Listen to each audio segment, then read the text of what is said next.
Chicken চাপ যাতে সহজেই তোমরা রেস্টুরেন্ট স্টাইলে বাড়িতে বানাতে পারো তার রেসিপি নিয়ে আজকে আমি হাজির হয়ে গেছি। চিকেন পিস নিয়েছি, এখানে দেখতে পেয়েছো লেগ পিসের সঙ্গে অন্যান্য পিসও নিয়েছি। তোমরা চাইলে শুধু লেগ পিস দিয়েও বানাতে পারো। লেগ পিসগুলোকে অবশ্যই একটু কেটে কেটে নেবে। এরপর গ্যাসে কড়াই বসিয়েছি আর তারপর তার মধ্যে দিয়ে দিয়েছি এলাচ, লবঙ্গ, দারচিনি, আর ছিল শাহজিরে, শাহমরিচ, শুকনো গোলাপের পাপড়ি আর জায়ফল এবং জয়িত্রী। বেশ কিছুক্ষণ ড্রাই রোস্ট করার পর এই মশলাটিকে গ্রাইন্ডারে দিয়ে গুঁড়ো করে নেব। এরপর ওই গ্রাইন্ডারের মধ্যেই আমি একে একে দিয়ে দেব আদা কুচি, রসুন আর কাঁচা লঙ্কা। আমি এখানে 3টে কাঁচা লঙ্কা নিয়েছিলাম, মোটামুটি 500 থেকে 700 চিকেনের জন্য। তোমরা চাইলে তার বেশিও তোমরা দিতে পারো, তবে চিকেন চাপের জন্য খুব বেশি ঝাল ভালো লাগে না। তার সঙ্গে নিয়েছিলাম শুকনো লঙ্কা। এবার একটা স্মুথ পেস্ট বানিয়ে নেব।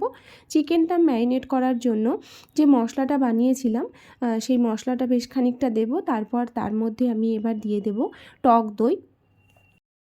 টক দইটা দেওয়ার পর এবার এর মধ্যে আমি অ্যাড করব বেশ পরিমাণ মতো লবণ।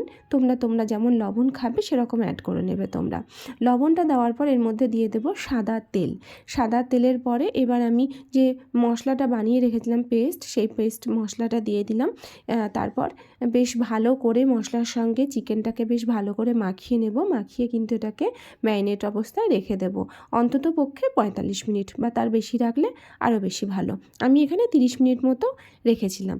এবার গ্রেভির জন্য যে পেস্ট বানাতে হবে তার জন্য আমি প্রথমেই গ্রাইন্ডারের মধ্যে নিয়েছি পোস্ত, আর তারপরে নেব 4 মগজ। 4 মগজের পরে আমি এখানে নিয়ে নিলাম কাজু। এরপর এই গ্রাইন্ডারের মধ্যে কিন্তু আমি বেশ খানিকটা পরিমাণ জল দিয়ে এটাকে ভিজিয়ে অন্ততপক্ষে 15 মিনিটের জন্য রেখে দেবো, যাতে পেস্টটা যেটা হবে সেটা যেন ভীষণ স্মুথ একটা পেস্ট হয়। এরপর গরম 4 চামচ মতো দুধ নেব, তার মধ্যে মিঠা আতর 2 থেকে 3 ফোঁটা, আর তার সঙ্গে নিয়ে নেব কেশর। আমি কেওড়া জলটা ব্যবহার করি না, তাই আমি করিনি, তোমরা চাইলে করতে পারো। গ্যাসে কড়াই বসিয়ে তার মধ্যে বেশ খানিকটা পরিমাণ সর্ষের তেল দিয়ে গোটা গরম মশলা, তেজপাতা ফোড়ন দেব, আর তারপর তার মধ্যে দিয়ে দেব আমি পেঁয়াজ। তো পেঁয়াজটা মোটামুটি দেখতে পাচ্ছ ভাজা প্রায় হয়ে এসেছে। তার মধ্যে আমি দিয়ে দিলাম পরিমাণ মতো লবণ আর পরিমাণ মতো চিনি। এরপর এই মধ্যে আমি এবার ম্যারিনেট করা মাংসটা আমি দিয়ে দেব। বন্ধুরা, চিকেনের পিসগুলো তোমরা দেখতে পাচ্ছ। চিকেন চাপের জন্য কিন্তু দেখে নেবে পিসগুলো যেন একটু বড় সাইজের থাকে। এরপর চিকেনটা দেওয়ার পরে বেশ কিছুক্ষণ, মোটামুটি 2 থেকে 3 মিনিট পর্যন্ত এমনি নাড়াচাড়া করবে। নাড়াচাড়া করার পরে চিকেনটা কিন্তু ঢেকে দেবে, আর ঢেকে দিয়ে মাঝে মধ্যে কিন্তু ঢাকনা খুলে চেক করে নেবে যে কতটা হয়েছে। তো আমি আপাতত ঢাকা দিয়ে দিয়েছি, তোমাদেরকে ঢাকনা এবার খুলে দেখাবো কতটা হয়েছে। আর তারপর তার মধ্যে আমি দিয়ে দেব বেশ কিছুটা পরিমাণ কাশ্মীরি লঙ্কার গুঁড়ো। এটা মোটামুটি দেখতেই পাচ্ছ যে জল ছেড়ে গেছে, আর বেশ কিছুক্ষণ পরিমাণ হবে।